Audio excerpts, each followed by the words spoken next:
नमस्कार, आप सभी दर्शकों का बहुत बहुत स्वागत है। आप देख रहे हैं जस्ट टीवी। मैं हूं नेहा शुक्ला और स्ट्रेट टॉक लेकर एक बार फिर से आप सभी दर्शकों के सामने उपस्थित हूं। आइए शुरू करते हैं आज का कार्यक्रम।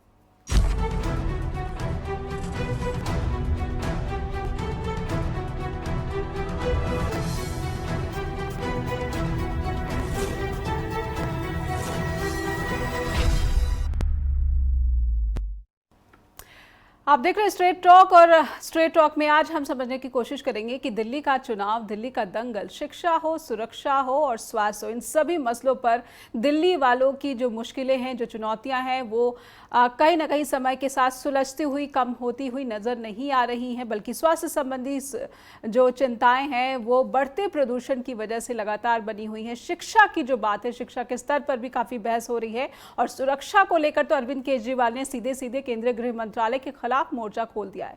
लेकिन एक और डेवलपमेंट सामने आई है, वो ये है कि केंद्रीय गृह मंत्रालय ने अब ईडी को अनुमति दे दी है कि केजरीवाल और सिसोदिया के खिलाफ मुकदमा चलाया जाए। तो इन तमाम डेवलपमेंट्स के बीच आइए अपने सवाल हम अपने दर्शकों के सामने रखते हैं और उसके बाद आज के पैनल से इन सवालों को समझने का क्रम शुरू करेंगे। दिल्ली में सुरक्षा पर केजरीवाल ने अमित शाह को घेरा है, इसके क्या मायने चुनाव के बीच निकाले जाने चाहिए, सियासी मायने इसके क्या हो सकते हैं। दिल्ली में सुरक्षा पर केजरीवाल ने अमित शाह को घेरा है। दिल्ली क्राइम कैपिटल, बार बार हम सबके सामने इस तरह के आंकड़े सामने आते हैं, चाहे वो महिला सुरक्षा का मसला हो या फिर गैंगवार का मसला हो, इन सभी की तस्वीरें और विचलित करने वाली तस्वीरें बल्कि देश नहीं बल्कि दुनिया भर में दिल्ली से पहुंचती हैं। तो दिल्ली बनी क्राइम कैपिटल, बीजेपी को इससे कितना नुकसान होगा, क्योंकि केजरीवाल अमित शाह से सवाल पूछ रहे हैं, बीजेपी को क्या इसका नुकसान होगा। और ईडी को जिस मामले की अनुमति दे दी गई है कि केजरीवाल के खिलाफ केस चलाने की, कथित शराब घोटाला मामले में, इसके क्या सियासी मायने निकाले जा सकते हैं। कांग्रेस की गारंटियां एक के बाद एक सामने आ रही है, आम आदमी पार्टी की गारंटियां भी एक के बाद एक सामने आ रही हैं। इन गारंटियों का दिल्ली के मतदाताओं पर कितना जादू देखने को मिलेगा, इन तमाम सवालों को आइए समझने का क्रम शुरू करते हैं हमारे आज के पैनलिस्ट से जो जुड़ चुके हैं। आम आदमी पार्टी की प्रवक्ता है अबिता द्विवेदी, हमारे साथ बीजेपी के प्रवक्ता जुड़ चुके हैं हरजिंदर सिंह कालो जी, और कांग्रेस से प्रवक्ता जुड़ चुके हैं नीरज मिश्रा जी। आप सभी का बहुत बहुत स्वागत। और शुरुआत मैं अबिता जी आपसे करना चाहूंगी। एक सवाल, बीजेपी ने केजरीवाल ने नामांकन भरा है, उनके हलफनामे से जो आंकड़े सामने निकल कर आए हैं, तो सवाल ये है कि कोरोना काल में जब दुनिया भर में लोग अपने अपने घरों में लॉकडाउन में जी रहे थे, जीने पर मजबूर थे, आय का जो स्रोत है वो काफ़ी उस पर प्रभाव पड़ा था, केजरीवाल की इनकम में 40% बढ़ोतरी। तो इस सवाल का जवाब कट्टर ईमानदार पार्टी और उसके नेता किस तरह से देंगे? देखिए, सबसे पहले तो आपके सभी दर्शकों को, आपको और जितने भी प्रवक्ता साथी हैं उनको नमस्कार। जैसे कि दिल्ली जो है, जिस तरीके से जब से आम आदमी पार्टी आई है, उसने शिक्षा पर जिस तरीके से, स्वास्थ्य पर खर्चा किया, वही आप ये देखिए कि हम वो जो इंफ्रास्ट्रक्चर है कोविड के टाइम में हम लोगों को वो प्रोवाइड कर पाए, क्योंकि हमारे पास मोहल्ला क्लिनिक थे, हमारे पास जो हमने स्कूल, सरकारी स्कूल जो हमने खोले थे, वहां पर जब हमें जो कोविड में सर्विसेज एक्सटेंशन करनी पड़ी, बेड के लिए हमें जगह चाहिए थी, तो वो जगह हम लोगों को दे पाए। तो इससे जो कोविड के समय में हम लोगों को जो मदद दे सकते थे, तो वो मदद अगर पॉसिबल हुआ तो वो अरविंद केजरीवाल जी की और आम आदमी पार्टी के तहत हुआ। एक बात। दूसरी बात आप ये देखिए कि जब आप शिक्षा और स्वास्थ्य पर खर्चा करते हैं, तो इससे आप जो मानव संसाधन है उन पर आप उनको आगे बढ़ाते हैं। जब आप मानव संसाधनों को अच्छा करते हैं, तो उससे आपकी जो ग्रोथ है, जो आप कैपिटल कमाते हैं या जो आय आप कमाते हैं, वो बढ़ती ही है। और हम ये भी जानते हैं कि जो इंडिया में जिस तरीके जो टर्शरी सेक्टर पर जो कि सर्विसेज पर आधारित है, तो उसी से आमतौर पर हमारी इनकम आती है। तो दिल्ली जो है, जो भी मेट्रोपॉलिटन सिटीज होती हैं, उनकी इनकम इन्हीं पर सर्विसेज आधारित जो भी मतलब हमारा सेक्टर है उस पर आधारित है, और उसको आप घर बैठकर कर सकते हैं। तो अगर ये इसी के कारण आप ये देखें कि कोविड होने के बावजूद भी हमारी जो सर्विसेज है वो इफेक्टेड नहीं हुई, क्योंकि आपने एज अ गवर्नमेंट, जो अरविंद केजरीवाल जी की गवर्नमेंट है, वो इसको टैकल करने में सक्षम रही। अगर यही आप देखें कि दूसरे राज्यों में या दूसरे यूटीज में उस तरीके से नहीं हुआ, क्योंकि अगर जो राज्य सरकारें हैं या जो सेंटर की सरकारें हैं वो उस तरीके से उसको हैंडल ही नहीं कर पाए। और आज तक भी अभी भी आप ये देखें कि हमारे देश में जो जिस तरीके की बीमा योजना या जिस तरीके की आयुष्मान कार्ड की सुविधा, जहां पर वो मतलब पूरी सेंटर मिलकर के 7,000 करोड़ का बजट है, वहीं दिल्ली में अकेले 9,000 करोड़ का बजट आप ये देखिए कि वो इस स्वास्थ्य पर खर्च करते हैं दिल्ली सरकार। तो आप ये देखिए, जब एक अच्छी सरकार होगी, उसकी साफ नीयत होगी, तो वो इन सारे कार्यों पर काम करेगी। तो आप बुरी से बुरी जो भी आपके पैंडेमिक्स आ जाएं, आप उनको बहुत अच्छे से टैकल कर सकते हैं। तो पैंडेमिक को अच्छे से टैकल किया, इसी वजह से आय बढ़ गई आपके नेता की, ये आप कहना चाहती हैं? नहीं, नेता की आय नहीं बढ़ी है। आप गवर्नमेंट के बात कहा ना आपने, हमारी आय नहीं बढ़ी है। ठीक है, 40%। अच्छा, आपने क्या बोला है मुझे ये आपके पार्ट पे ये सुना कि अरविंद केजरीवाल की आय 2020-2021 के दरमियान 40% बढ़ गई है।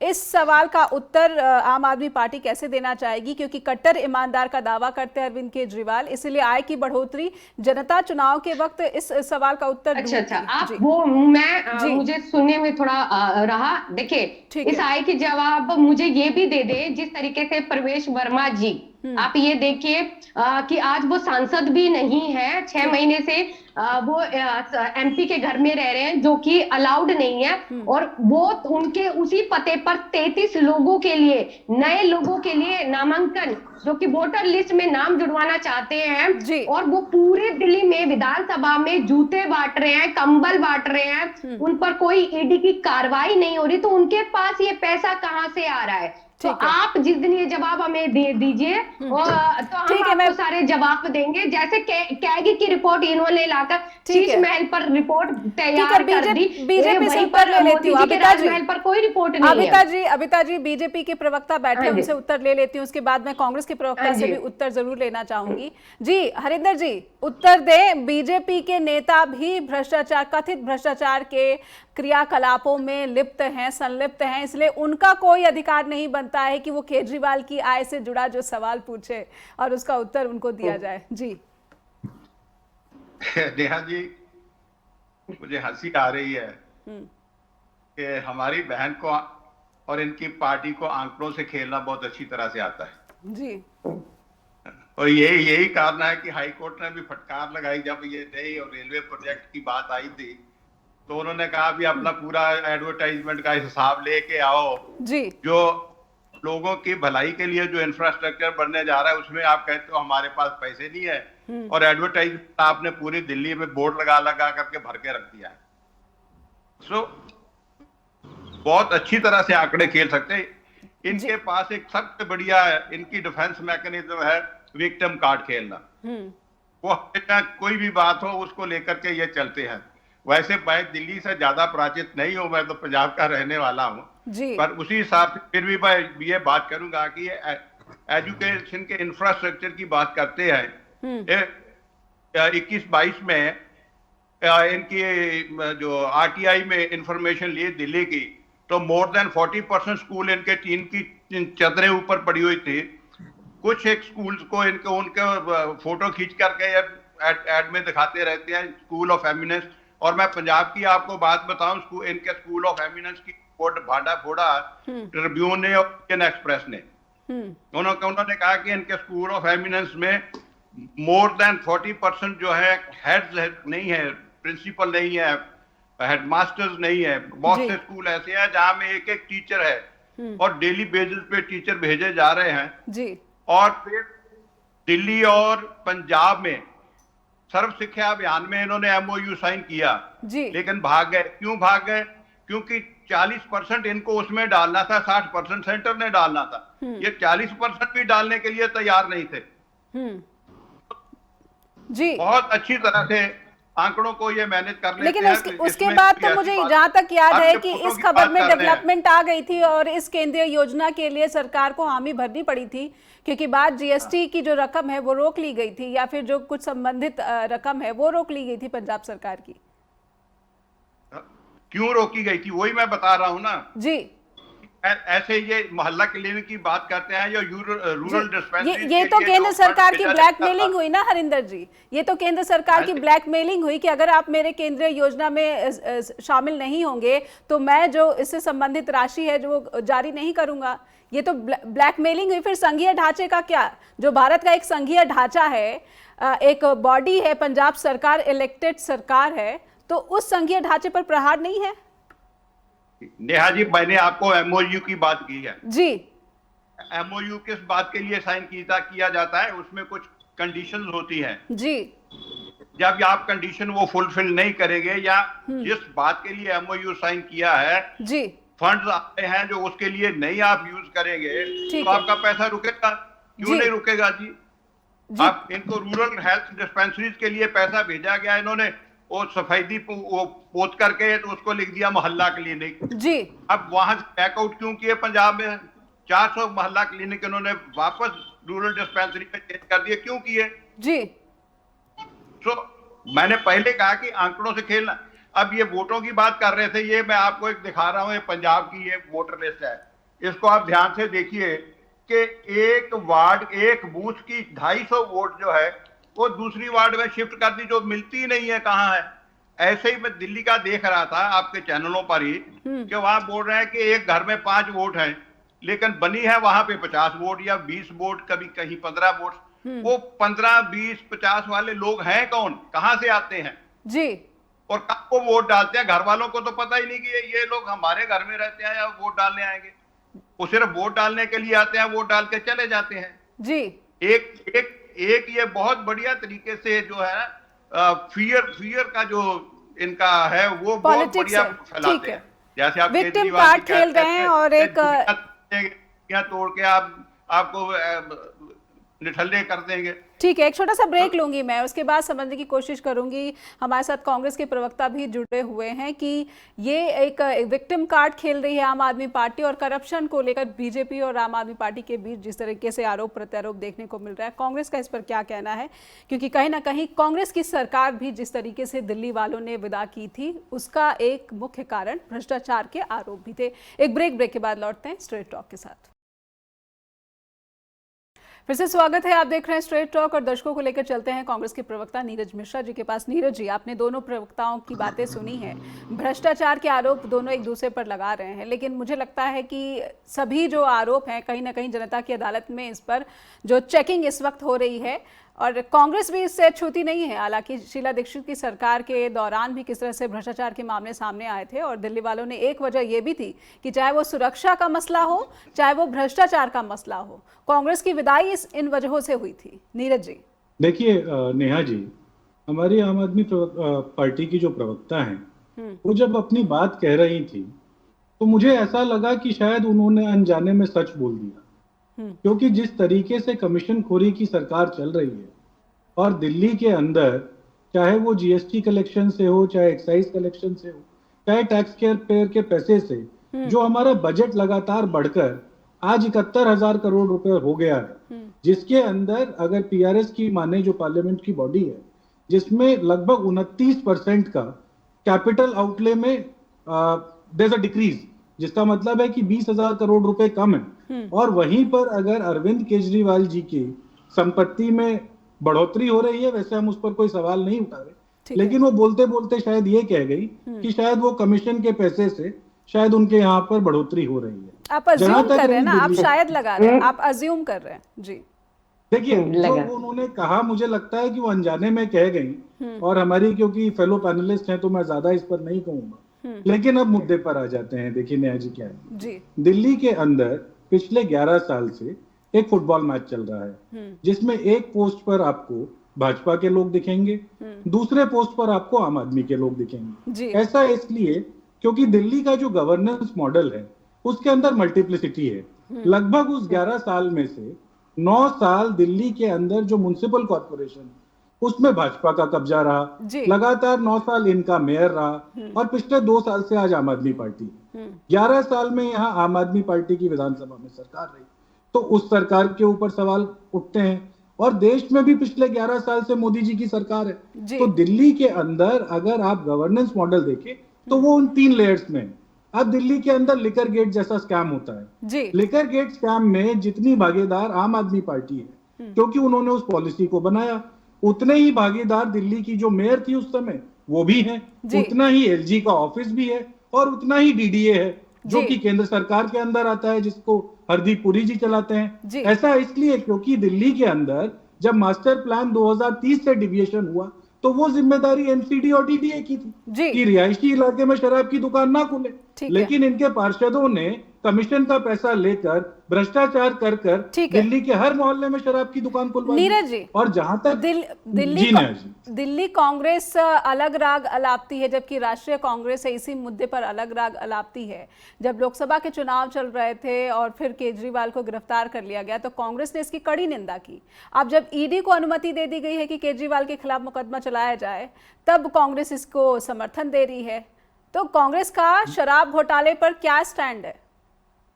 देखिए नेहा जी, ना तो दिल्ली की लोकल यूनिट, और क्योंकि मैं राष्ट्रीय प्रवक्ता हूं तो अपनी नेशनल पार्टी के बारे में भी कह सकता हूं, हम लोग एक स्वर में कहते हैं कि जहां भ्रष्टाचार हुआ है वहां जांच होनी चाहिए। पहले लोकसभा के समय को समझ लेते हैं। देश के अंदर पीएमएलए 2017 का संशोधन हुआ जिसके अंदर देश की केंद्रीय एजेंसीज को यह ताकत दे दी गई कि बिना कंप्लेंट, बिना एविडेंस और बिना परमिशन लिए आप किसी को भी उठा सकते हैं। ये बनाया किस लिए गया था ये आप जानती हैं, क्योंकि इसी कड़ी में हेमंत सोरेन को इन्होंने जेल में डाला, राहुल गांधी को पूछताछ के लिए बुलाया, अरविंद केजरीवाल को इन्होंने जेल में डाला और अनेक नेताओं को विपक्ष के परेशान किया। लेकिन जब पिछले साल ये सुप्रीम कोर्ट के अंदर किसी दूसरे केस में कहा गया कि बिना सेंटर और स्टेट के कंसेंट के आप देश के अंदर प्रोसिक्यूशन नहीं कर सकते, तो हमने उसका स्वागत किया। आज जब प्रोसिक्यूशन की आपने परमिशन दे दी है तो वो जो प्रोसीजरल फैलेसी थी आपके 2024 के चुनाव से पहले जब अरविंद केजरीवाल अरेस्ट हुए थे, वो प्रोसीजरल फैलेसी आज खत्म हो गई। आज जो काम हो रहा है वो कानून के दायरे में हो रहा है और इसका ना तो दिल्ली की यूनिट ना नेशनल यूनिट इसका में से कोई भी विरोध नहीं करता। हम तो स्वागत करते हैं क्योंकि 2000 करोड़ रुपए का जो गबन हुआ है उसका जवाब किसी ना किसी को तो देना होगा, क्योंकि वो तो गरीब जनता का पैसा है। वो केजरीवाल जी अपने घर से नहीं लाए और ना ही मोदी जी अपने घर से लाए, वो तो हमारे जैसे टैक्स पेयर का पैसा है। तो इस पर एक बड़ी स्पष्ट चीज है। और नेहा जी आखिरी बात मैं और कह देता हूं, क्योंकि आपने अपने सवाल के शुरुआत में कहा कि कांग्रेस के भ्रष्टाचार के बारे में जो शीला जी की सरकार में था। आज हम 11 साल के बाद बात कर रहे हैं। शीला जी का इंतकाल हो गया है, स्वर्ग से बैठकर देखती होंगी और दिल्ली की जनता से पूछती होंगी कि इस 11 साल में अगर कोई मैंने भ्रष्टाचार किया होता तो कोई तो कार्रवाई होती। आज संदीप दीक्षित चुनाव लड़ रहे हैं। संदीप दीक्षित के लिए आप लोग क्या कहते थे मीडिया वाले कि ये दिल्ली में ऑरेंज बसेस उनकी हैं, आपके घर में बिजली के मीटर जो लगे हैं वो उनके हैं, जो पानी के मीटर हैं वो उनके हैं। लेकिन आज 11 साल के बाद आज तक एक पुलिस कंप्लेंट नहीं कर पाई, ना आम आदमी पार्टी ना बीजेपी। तो इन्होंने एक जो माहौल बनाया था जिसमें मीडिया के साथियों ने उनका साथ दिया था, उसका भी शिगुफा 11 साल में खत्म हो गया। जी, तो 11 साल में जो ये मिली भगत कथित रूप से आम आदमी पार्टी और बीजेपी की थी, इसका जो है स्पष्टीकरण जनता के सामने हो गया और इसका फायदा कांग्रेस को जो वर्तमान विधानसभा चुनाव है इसमें जरूर मिलेगा। इस बात की आप उम्मीद भी रखते हैं और आशा भी रखते हैं। एक छोटा सा ब्रेक लूंगी मैं, इसी के साथ एक छोटे से ब्रेक के लिए रुकेंगे। स्ट्रेट टॉक में लौटेंगे अपने सवालों के साथ। जुड़े रहिए जस्ट टीवी पर, लौटेंगे ब्रेक के बाद।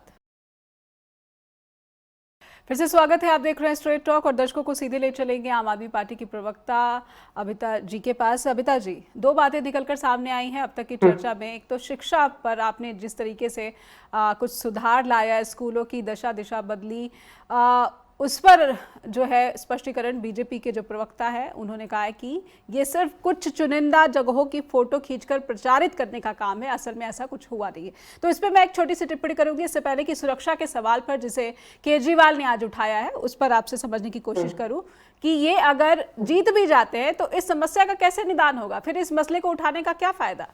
शिक्षा के सवाल पर पहले उत्तर दें जी। हाँ जी।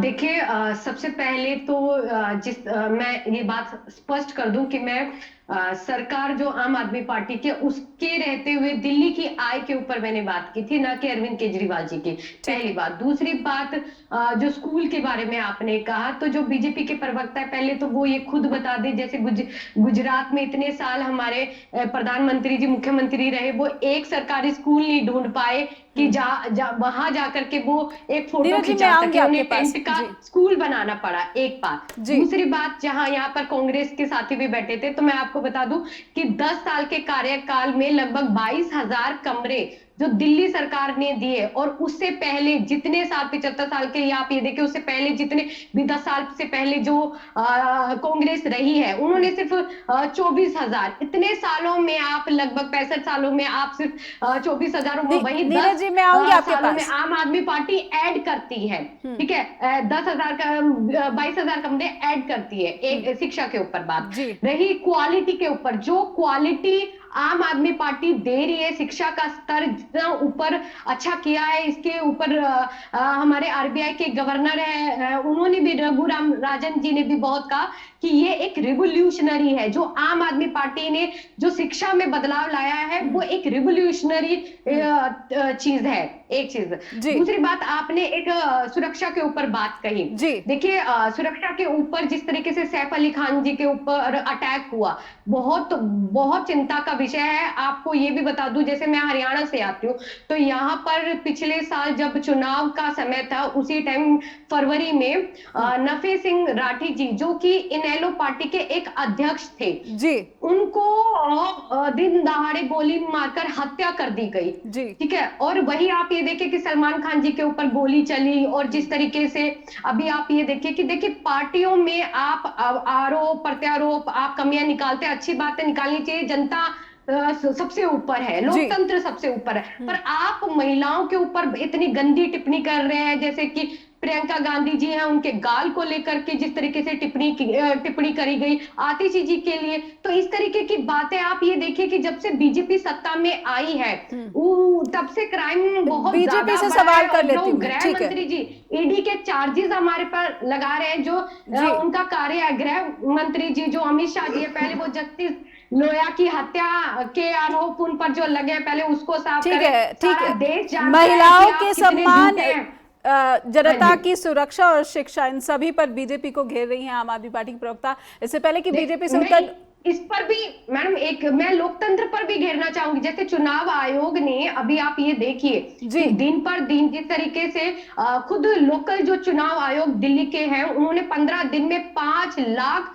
जो वोटर्स, नए वोटर्स अप्लाई एप्लीकेशंस आई हैं, वो कहां से आ जाते हैं? ऐसे ही महाराष्ट्र के चुनाव में 5 साल में 75 लाख, और 3-4 महीने जो ठीक है। विधानसभा और लोकसभा का चुनाव था, नी- उसमें 50 लाख ठीक वोटर है की अबिता कहां से जी, लेकर के आते हैं? नीरज जी को कुछ आपत्तियां हाँ जी। थी। नीरज जी, एक लड़ाई जो कि ईवीएम और ईसी की भूमिका को लेकर थी, इंडिया गठबंधन के घटक दल दोनों बैठे हुए हैं यहाँ पे, लेकिन ये लड़ाई दिल्ली के चुनाव में नदारद दिख रही है। नीरज जी से छोटा सा मैं उत्तर लूंगी, उसके बाद बीजेपी के प्रवक्ता के पास। जी नीरज जी, कांग्रेस क्यों दो बातों पर खामोश क्यों है चुनाव आयोग की मैं भूमिका दो- मतदाताओं की लिस्ट को लेकर? जी देखिए, हम लोग बिल्कुल खामोश नहीं हैं। बीच चुनाव आपने देखा होगा, लगातार हम लोग ईसीआई के पास जा रहे हैं और हम इस बात को कह रहे हैं जी कि कैसे ये एक्सपोनेंशियल राइज है नंबर ऑफ वोटर्स में जो होता जा रहा है। आम आदमी पार्टी प्रवक्ता ने एग्जांपल ठीक दिया, 48 लाख वोट बढ़ गए सिर्फ 3 महीने के दौरान। जी। आप समझिए, जिन कॉन्स्टिट्यूएंसीज में जीत हार का मार्जिन लगभग 10-12-15 हजार होता है, वहां 25-25 हजार वोट बढ़ जाते हैं कॉन्स्टिट्यूएंसी में। जी। नई दिल्ली जैसी सीट पर जहां टोटल मतदाता 1 लाख के आसपास है, वहां 18,000 वोटर बढ़ जाता है। जी। और ये कंप्लेंट संदीप दीक्षित ने भी की जी। है। दूसरी बात, क्योंकि आम आदमी पार्टी का ये एकदम अलग तरीके का बैंडवैगन हो गया है कि इन्होंने बहुत काम किया, मैं आपको बता देता हूं। 2011 के जी। अंदर सुप्रीम कोर्ट ने क्वालिटी ऑफ एजुकेशन के लिए एक सुओ मोटो कॉग्निजेंस जी। दिया। उन्होंने पूरे देश के एजुकेशन मॉडल को कंपेयर किया। ये 2011 की बात है, जब अरविंद केजरीवाल जी राजनीति में नहीं थे, आम आदमी पार्टी का जन्म नहीं हुआ। जी उस सुओ मोटो कॉग्निजेंस में ये निकला कि पूरे देश के अंदर बेस्ट इंफ्रास्ट्रक्चर और बेस्ट क्वालिटी ऑफ एजुकेशन जो है वो दिल्ली की सरकार का है। अगर ये किसी और की बात नहीं मानते, ये सुप्रीम कोर्ट की बात तो मानते ही होंगे, और उसी को इन्होंने अगर आगे बढ़ाया, और देखिए वो कितनी आसानी से कह रही थी कि हमने 20,000 कमरे बना दिए। देश की दुनिया की जनता हमें सुन रही है, हम लोग तो ये बात सब समझते हैं ना। एक ग्रीन फील्ड प्रोजेक्ट, जिसका मतलब लैंड एक्विजिशन से लेके उस पे बिल्डिंग बनाने से लेके उसमें टीचर्स की भर्ती करने तक, इसको कहा जाता है प्रॉपर ग्रीन फील्ड मॉडल, जिसको एजुकेशन इंफ्रास्ट्रक्चर कहा जाता है। हमने आपको जमीन अधिग्रहण करके दी, हमने उस पर स्कूल बना कर दिया, हमने उसमें शिक्षक ला के दिए, हमने राइट टू एजुकेशन लाया, उससे बच्चे आए। आज दिल्ली के अंदर जो हमारा यहाँ पे डिस्टिंक्शन का रेशियो होता था क्लास 12th और क्लास 10th में, वो 98% हुआ करता था। आज भी इस सरकार का 96% है। तो पिछले 10 साल में number of students who have graduated from school वो तो नीचे आ गया। तो किस तरीके का क्वालिटी ऑफ एजुकेशन? प्रॉब्लम क्या है नेहा जी, इनका जो ये मीडिया का तंत्र है ना, जो एडवर्टाइजिंग का खेल है, वो सच को आगे पहुंचने नहीं देता। इसीलिए जब हमने दिल्ली में एक नया मॉडल अपनाया, हमने कहा हम न्याय यात्रा करेंगे। हम 70 दिन दिल्ली की 70 अलग अलग विधानसभाओं में गए, हर बूथ के ऊपर जाकर हमने जनता को ये बातें अब सीधी बताई। और यही वजह है कि आज आम आदमी पार्टी और बीजेपी दोनों इस बात पर टिकी हुई है कि कांग्रेस का परफॉर्मेंस कैसा होगा। और इन दोनों पर लोकसभा में तो काफी निराशाजनक रहा, तो फिर विधानसभा चुनाव में कांग्रेस फिर भी पूरी एड़ी चोटी का जोर लगा रही है। हरिंदर जी से सवाल है। नेहा जी देखिए, आप अगर नंबर्स पे, रिजल्ट्स पे जाएं तो अलग बात है, लेकिन अगर आप वोटिंग परसेंटेज और जनता के मुद्दों की बात करें, क्योंकि मोदी जी भी तो 400 पार का नारा देकर आए थे, ठीक है 240 पर। ठीक है, कहीं ना कहीं विधानसभा चुनाव का मूड जो है दिल्ली वालों ने हमेशा अलग दर्शाया है। हरिंदर जी, येन केन प्रकरण, किसी भी तरीके से चुनाव में जीत हासिल करनी है, ये कहना आपके विरोधी दलों का है। ईडी को इजाजत देना, चुनाव आयोग की भूमिका पर लगातार सवाल, मतदाताओं की सूची में किस तरह से नाम जोड़े जा रहे हैं, ये सब सवाल। आपके नेता पर पैसे बांटने के आरोप लग रहे हैं, जूते बांटने के आरोप लग रहे हैं। क्या ये सब काम करके मतदाताओं को लुभाने की कोशिश कर रही है बीजेपी? और सबसे बड़ी बात, सुरक्षा, दिल्ली वालों की सुरक्षा के लिए सीधे जवाबदेही अमित शाह की बनती है।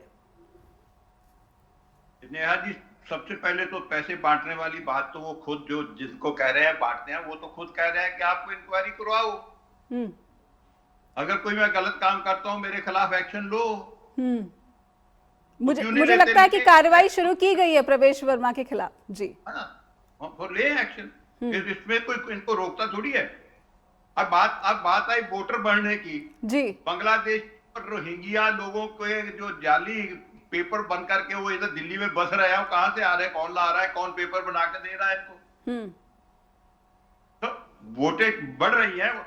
और ये इन्होंने जो वायदे किए थे, मुझे याद है, मैंने सुना था केजरीवाल जी को, वो कह रहे थे ये दिल्ली में जो कूड़े का पहाड़ है ना, 6 महीने में उठा दूंगा और वहां हम नौजवानों के साथ वहां पे गेम खेलेंगे। क्या पहाड़ वो? यमुना की सफाई क्या हो गई?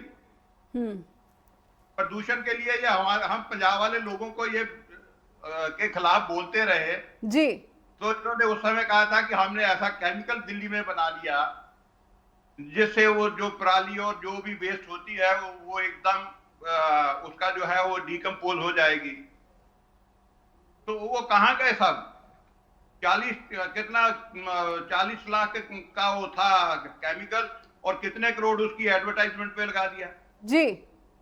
अभी भी हम वादे कर रहे हैं। पंजाब में तो 1,000 रुपया औरतों को दे नहीं पाए, 3 साल निकल गए।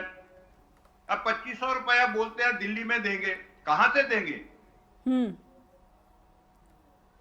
जी, अपना ये जो मस्जिदों के इमाम है वो आप दिल्ली में बैठे हैं, आपने देखा होगा कि वो प्रोटेस्ट कर रहे हैं कि हमें इतने महीने हो गए, हमें जो उनको मान भत्ता मिलता था वो नहीं मिल रहा है।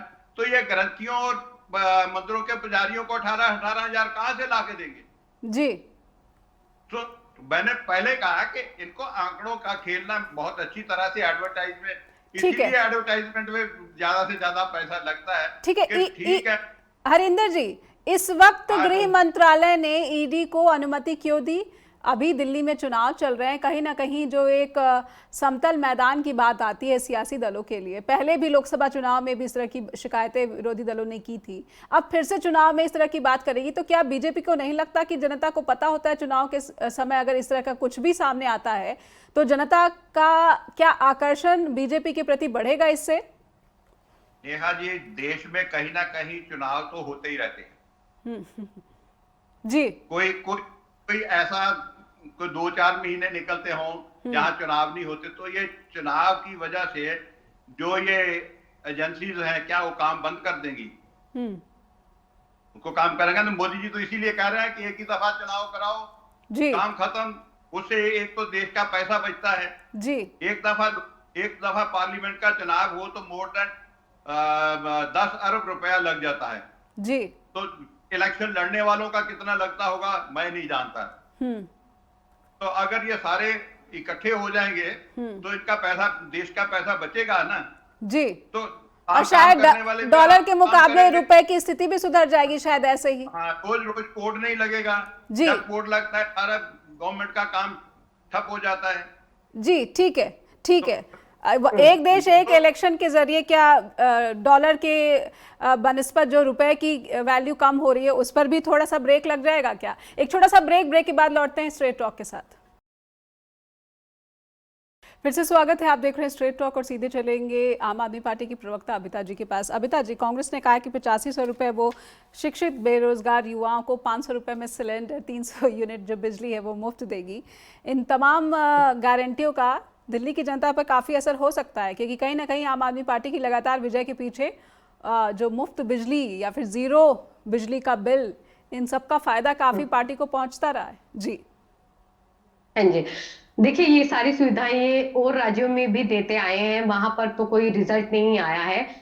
रही बात, देखिए यहाँ पर जैसे आपने कहा कि ईडी के ऊपर की कार्रवाई को लेकर जिस तरह अरविंद केजरीवाल जी पर अब की जा रही है, तो मैं उस पर बात कहना चाहूंगी कि देखिए जब से जो गुजरात का इलेक्शन जहां पर आम आदमी पार्टी सीटें जीती और फिर जो हमने मेयर का चुनाव देखा था, चंडीगढ़ का चुनाव देखा था, वहां पर किस तरीके से वोटों की चोरी हो रही थी, और अभी आप देखेंगे कि हरियाणा के चुनाव के बाद केंद्रीय सरकार ने चुनाव आयोग में कुछ ऐसे बदलाव किए हैं जिससे चुनाव आयोग बाध्य नहीं होगा। अगर कोई पिटीशन देता है कि हमें चुनाव से रिलेटेड वीडियो चाहिए या कुछ कागजात चाहिए, जो भी जानकारी चाहिए, तो वो देने के लिए चुनाव आयोग बाध्य नहीं होगा, जो कि सीधा सीधा आप ये देखें कि लोकतंत्र का हनन है।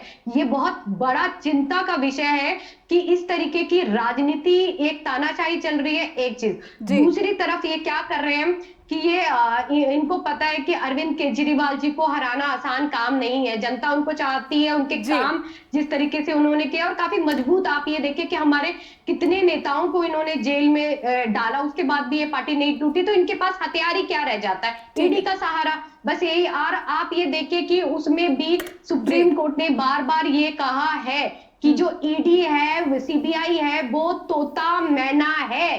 तो यही आप मुझे ये बताइए कि ये ईडी की कार्रवाई जो प्रवेश वर्मा जी है उनके ऊपर क्यों नहीं हो रही? जो बीजेपी में चला जाता है या बीजेपी के सांसद है उनके ऊपर क्यों नहीं हो रही? ये अरविंद केजरीवाल जी की इनकम पूछ रहे हैं, आय पूछ रहे हैं। ये मुझे यहाँ पर बता दे कि हमारे जो प्रधानमंत्री जी हैं वो 8,500 करोड़ का जो विमान है वो किसका लेकर चलते हैं? वो 10 लाख का सूट कहां से पहन लेते हैं जब उनकी अगर आय नहीं है? तो वो ये सारी चीजें खर्चा कहां से? तो वो भी हमें बता दे कि राजमहल का खर्चा कैसे इनके पास आ रहा है। और बीजेपी पार्टी जो स्वयं, आप ये देखिए पिछले साल 20,000 करोड़ का पैसा है इनके पास, वो कहां से आ गया?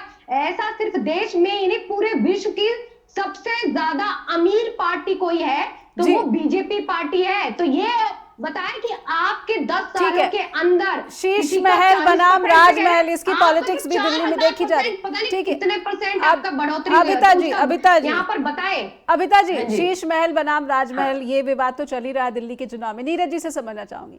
नीरज जी, कहीं ना कहीं कांग्रेस अपने सर्वाइवल की कोशिश कर रही है विधानसभा चुनाव में। कांग्रेस सत्ता बना पाएगी, इस पर संशय तो लगातार बना हुआ है, सवालों के घेरे में है। क्या नतीजे आने के बाद अगर आम आदमी पार्टी की सरकार बनने की स्थिति होती है तो क्या कांग्रेस फिर से समर्थन करेगी, या फिर इस बार बिल्कुल अलग रणनीति, जिस तरह से आक्रामक दिख रही है कांग्रेस, उसी रणनीति को फॉलो करते हुए नजर आएंगे नतीजों के बाद? देखिए नेहा जी, दिल्ली में एक बड़ी अच्छी कहावत है कि यमुना में पानी बहुत तेजी से बहता है जी। तो मुझे लगता है हमारे और आम आदमी के बीच में वो यमुना का पानी बहुत आगे जा चुका है। उसकी वजह सिर्फ ये है कि आप देखिए दोनों पार्टी पिछले 40 मिनट से जब से हम बात कर रहे हैं, किसी ने स्वच्छ हवा के लिए बात नहीं की, किसी ने साफ पानी की बात नहीं की, किसी ने दिल्ली की सड़कों की बात नहीं की, या किसी ने ये बात तक नहीं सोची कि आज दिल्ली में जो बच्चा पैदा होता है उसके माँ बाप से पूछे उसे कितना डर लगता है कि उस बच्चे के पैदा होते ही उसकी उम्र 20 साल कम हो जाती है। इस देश के अंदर ऐसी और कोई जगह नहीं है जहां पर आप 20 सिगरेट का धुआं रोज कंज्यूम कर रहे हैं, लेकिन इन सब पर ये लोग तो बात कर नहीं रहे। और हम लोग तो देखिए ये बात समझते हैं, जब 2013 में हमारी सरकार गई तो हम तो बहुमत के आंकड़े पर बैठे हुए थे चुनाव से पहले, और एकदम से हम लोग हार के मुंह पर चले गए 8 सीटों के साथ, और अगले चुनाव में हम शून्य भी हो गए। हम इसको नकारते बिल्कुल नहीं है। तो क्या ये स्थिति आज आम आदमी पार्टी की नहीं हो सकती? दिल्ली की जनता जब ये देख रही है कि पिछले 10 साल से, और इसकी बड़ी वजह ये भी है कि दिल्ली के अंदर बीजेपी नॉन प्लेयर है। पिछले 7 में से 6 चुनाव बीजेपी पूर्ण तरीके से हारी हुई है, तो बीजेपी तो यहाँ चुनाव में नहीं है। आज चुनाव आम आदमी की, क्योंकि इनकम्बेंट गवर्नमेंट है, इसलिए उनके बीच और हमारे बीच में है। और हमें लगता है हमारा जो मतदाता हमसे नाराज होकर दूर गया था, आज वो हमारे पास आएगा और हमारी पूर्ण बहुमत की सरकार दिल्ली में बना कर देगी। बिल्कुल, तो बड़ी उम्मीदें लगाए हुए हैं मौजूदा चुनाव से। बीजेपी की प्रवक्ता से मैं समझना चाहूंगी, जब बात सुरक्षा की आती है तो दिल्ली के लोग बीजेपी को वोट क्यों दे? हरिंदर जी। हाँ जी, देखिए सुरक्षा का पूरा जिम्मा केंद्रीय गृह मंत्रालय को, यहाँ क्राइम कैपिटल लगातार दिल्ली बनी हुई है। देखिए आप ये भी देख रहे हैं कि रोज एक दिल्ली डेंसली पॉपुलेटेड राजधानी है, इसमें कोई शक वाली बात नहीं है जी। और डिफरेंट एरिया से लोग आकर के वहां रहते हैं। तो उसके लिए जो होम मिनिस्ट्री, जो सेंटर की जो एजेंसियां हैं, जो वहां की पुलिस, वो आपने बिल्कुल सही कहा कि होम मिनिस्ट्री के अंडर आती है, उसका सारा खर्चा भी होम मिनिस्ट्री उठाती है जी। तो डेली पकड़े जाते हैं और इनकाउंटर भी उनके होते हैं और पकड़े भी जाते हैं। तो ऐसा तो नहीं है, पर दिल्ली सुरक्षित नहीं बना सके है ना जी। मैं एक बात ये भी पूछना चाहता हूँ कि कभी पंजाब में भी तो इनकी गवर्नमेंट है, पंजाब में कोई दिन ऐसा जाता है जब लोगों का कत्ल नहीं होता है, जब लूट मार नहीं होती है जी। रात को शाम अंधेरा होते ही लोग बाहर निकलने से डरते हैं कि पता कुछ मालूम नहीं है कहाँ पे किसी ने पकड़ लेना है, कहाँ गोली चल जानी है और कहाँ तलवार से उनके ऊपर वार हो जाना है। और यहाँ की जिम्मेवारी तो भगवंत मान जी अभी कल ही क्या हुआ है, और वो दिल्ली में घूम रहे हैं भगवंत मान जी, उनको पंजाब का फिक्र ही नहीं है कि क्या हो रहा है यहाँ जी। पर हरिंदर जी, बीजेपी ने तो अपने स्टार प्रचारकों की लिस्ट में 7 मुख्यमंत्री उतार दिए। हरिंदर जी, बीजेपी ने स्टार प्रचारकों की लिस्ट में, मेरे सामने आया 7 से अधिक जो मुख्यमंत्री हैं वो दिल्ली में प्रचार के लिए पहुंचेंगे। फिर भगवंत मान के पहुंचने पर आपत्ति बीजेपी को क्यों है? कोई आपत्ति नहीं है, कोई आपत्ति नहीं है जी। मैं तो ये कह रहा हूँ कि उनको अपने स्टेट का भी तो ख्याल करना चाहिए ना। तो फिर पर क्या हो रहा है? फिर फडणवीस जी को भी तो जवाब देना पड़ेगा ना। सैफ अली खान को कितने जो है बुरी तरीके से घर में घुसकर चाकू से गोदा गया है, तो फिर फडणवीस भी उत्तर दे। वो ऐसे क्यों कहते हैं कि एक इंसिडेंट के लिए मुंबई सुरक्षित नहीं है, इस तरह के कोट नहीं करना चाहिए, नहीं बोलना चाहिए? देखो जी, मैंने जो आपको बात की है वही बात मैं कह रहा हूँ कि पंजाब में अगर बिश्नोई की इंटरव्यू पुलिस वालों के यहाँ से हो सकती है जी, वो दूसरों पे आवाज कैसे उठा सकते हैं जी? पुलिस गृह मंत्री बड़ा मंत्रालय तो इनके पास ठीक ही है, ठीक है। और उसकी लाइव इंटरव्यू चल जाए, टीवी पे आ जाए, मीडिया में आ जाए जी। तो उसके लिए कौन जिम्मेवार था? वो किसने करवाई? वो अमित शाह जी ने करवाई थी क्या जी? ये भी एक, मैंने पहले बोला कि एक डिफेंस मैकेनिज्म है कि दूसरे के ऊपर आरोप ज्यादा से ज्यादा शोर मचा करके लगाते रहो ताकि आपके तरफ कोई ध्यान ना कर पाए। तो लॉ एंड ऑर्डर की समस्या सबके लिए है जी। ये है कि आम आदमी पार्टी के लिए है, वो बीजेपी के लिए भी उतनी ही है। ठीक है। उन जो अगर खतरा आएगा तो उनके लिए भी उतना ही खतरा आएगा जितना दूसरों के लिए आएगा। ठीक है, अबिता जी से छोटी सी टिप्पणी लेना चाहूंगी, बीजेपी के प्रवक्ता को अगर आप कुछ उत्तर देना चाहें। जी अबिता जी, उसके बाद नीरज जी से भी छोटी सी टिप्पणी। जी हाँ जी, देखिए इन्होंने ये कहा कि जो आम आदमी पार्टी के मुख्यमंत्री वो चुनाव में ना जाए, हरियाणा के हो चाहे दूसरे महाराष्ट्र, सारे जो भी मुख्यमंत्री है बीजेपी के वो आ जाए, वो आ सकते हैं। एक बात, दूसरी बात इन्होंने ये कहा कि जिस तरीके से पहले भी इन्होंने ये बात बोली थी कि अरविंद जी ने जमुना के पानी के लिए ये कहा था, वो कहा था और नहीं किया। आप ये बता दें कि बोला गया था कि 2022 तक किसानों की दुगनी आय हो जाएगी, और आज वही किसान 91 दिन तक, आप ये देखिए कि किस तरीके से अनशन पर है। उनको वादा किया गया राष्ट्रीय स्तर पर, हमारे प्रधानमंत्री जी ने वादा किया कि उनकी एमएसपी लागू कर दी जाएगी, और कुछ नहीं, खुद कहने के बाद आप मुखर जाते हो, जनता के लिए काम नहीं करते और दूसरों पर आप सवाल ठीक है। अबिता जी, हरिंदर जी बिल्कुल संक्षेप में उत्तर दें, उसके बाद मैं नीरज जी से एक टिप्पणी लेना चाहूंगी। मैं बोल रहा हूँ जी, ये किसानों की बात कर रहे हैं। मैं इनसे पूछ रहा हूँ कि पंजाब में इनकी पार्टी के नेता चुटकियां बजा के कह रहे थे कि हम चुटकी बजा करके इनको एमएसपी दे देंगे, आज तक क्यों नहीं दी? जी। सेकंड बात तो मैं करना चाहता हूँ कि उस समय जब ये 3 लॉ बने थे, सभी पार्टियों ने कहा था, किसानों ने भी कहा था कि ये स्टेट इशू है, ये स्टेट की प्रायोरिटी है खेती कानून बनाना, सेंटर की नहीं। ठीक है। और मोदी ने हाथ जोड़ के वो कानून वापस ले लिए। अब स्टेट वो कानून क्यों नहीं बनाती? पर आप नेशनल पॉलिसी के नाम पर उसको भेज तो रहे हैं स्टेट के पास। नेशनल पॉलिसी वन किसान का लो नहीं हो सकता, एमएसपी नहीं हो सकता। ठीक है नीरज जी, ठीक है, समय समाप्त हो गया। नीरज आप क्यों कहते थे कि हम ठीक है नीरज जी, कांग्रेस पूरी ठीक है समय समाप्त हो गया। नीरज जी से बिल्कुल संक्षेप में एक टिप्पणी लेना चाहूंगी। कांग्रेस का पूरा जोर जो है गारंटियों के ऊपर दिख रहा है, क्या कांग्रेस अपनी विचारधारा की लड़ाई विधानसभा चुनाव में नहीं लड़ पा रही है? नेहा जी देखिए, पूरा चुनाव तो विचारधारा के गिर्द ही है जी, लेकिन उस विचारधारा को आगे पहुंचाने के लिए ये बात तो समझ आ गई है कि देश की आम जनता के ऊपर जो आर्थिक मार है, उस आर्थिक मार से बचने के लिए आज आपको इकोनॉमिक और सोशल सिक्योरिटी की बात करनी है जी। इस बात को आगे बढ़ाते हुए मैं सिर्फ एक टिप्पणी आखिरी कर देता हूँ। जी जी। जब भी भाजपा का कोई प्रवक्ता देश की सुरक्षा के बारे में, रोहिंग्या के बारे में, घुसपैठिया के बारे में बोलता है, तो वो अमित शाह की जो काबिलियत है या उसको नाकामी कहेंगी, उसके ऊपर टिप्पणी कर देता है। इस देश के अंदर मणिपुर पिछले 1.5 साल से जल रहा है। इस देश की केंद्र सरकार के ऊपर कान में आज तक जू नहीं रहेंगी।